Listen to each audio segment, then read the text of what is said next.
Kebijakan publik Deddy Mulyadi tak menyelesaikan akar persoalan, mengandalkan kekuatan media sosial. Saya Bagja Hidayat dan inilah editorial Tempo.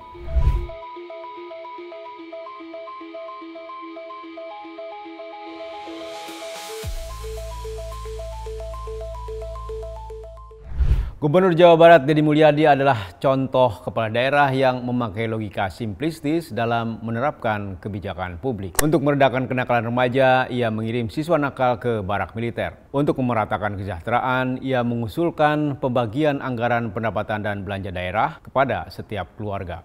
Saat berpidato dalam Musyawarah Nasional Asosiasi DPRD seluruh Indonesia pada awal Mei 2025, Deddy berbicara tentang manajemen fiskal untuk kesejahteraan. Kalau jadi gubernur Jakarta, katanya, ia akan membagikan 10 juta rupiah kepada tiap keluarga. Dalam hitungan Deddy, dengan APBD setahun sebesar 90 triliun rupiah, pemerintah Jakarta leluasa menggaji 2,8 juta rumah tangga. Logika Deddy ini berbahaya, membagikan langsung APBD tanpa mekanisme anggaran, melanggar Undang-Undang Keuangan Negara.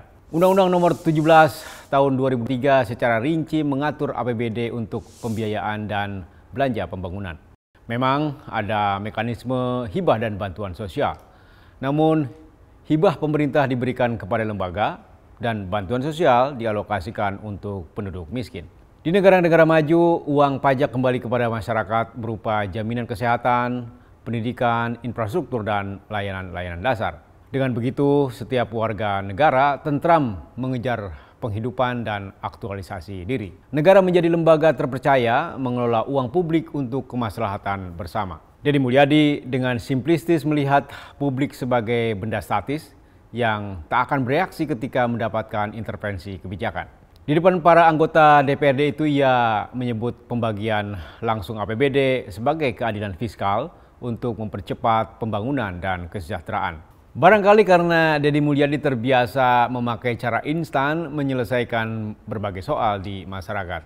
Ketika menjadi Bupati Purwakarta pada 2008-2018, tanpa riset yang cukup, ia mengatur jam masuk sekolah di perdesaan lebih awal dan lebih singkat dibanding siswa di perkotaan. Peraturan Bupati nomor 69 tahun 2015 itu juga mewajibkan siswa berpuasa sunnah Senin dan Kamis. Hasilnya, indeks pembangunan manusia Purwakarta sampai Deddy selesai menjabat tak beranjak dari kategori sedang. Studi di Jurnal Pendidikan Indonesia edisi Januari 2022 menyimpulkan bahwa program pendidikan berkarakter Deddy Mulyadi terhambat banyak hal, terutama karena kontroversial dan minim sosialisasi. Deddy merasa cukup kebijakan publiknya mendapat like dan pengikut di kanal YouTube. Cara instan itu ia lanjutkan di Jawa Barat. Di permukaan, publik mendapatkan hiburan melihat seorang gubernur bertindak satset untuk segala urusan.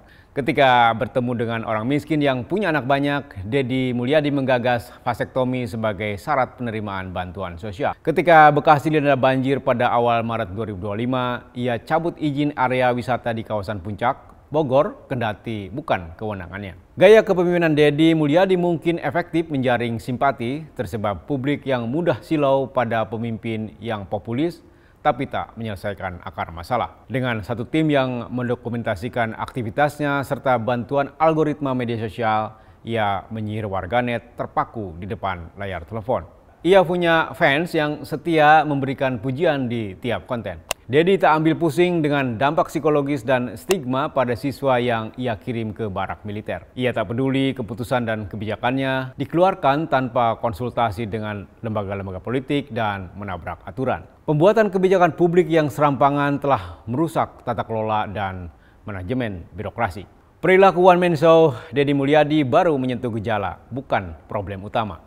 Di Jawa Barat, sebanyak 7,08% dari total 50,3 juta jiwa penduduk berkategori miskin, kedua terbanyak setelah Jawa Timur. Minimnya akses terhadap pendidikan dan perumahan serta rendahnya kualitas tenaga kerja adalah sederet penyebab kemiskinan di Jawa Barat. Alih-alih berfokus pada akar masalah tersebut, Deddy Mulyadi asik masuk dengan problem instan yang ia urus di permukaan. Deddy Mulyadi terlihat di mana-mana, tapi sesungguhnya ia tak menyelesaikan apa-apa. Kita tahu ini cara efektif menggait simpati publik seperti yang dilakukan Joko Widodo sejak menjabat wali kota Solo hingga menjadi mantan Presiden Indonesia. Simak editorial dan liputan selengkapnya hanya di tempo.co.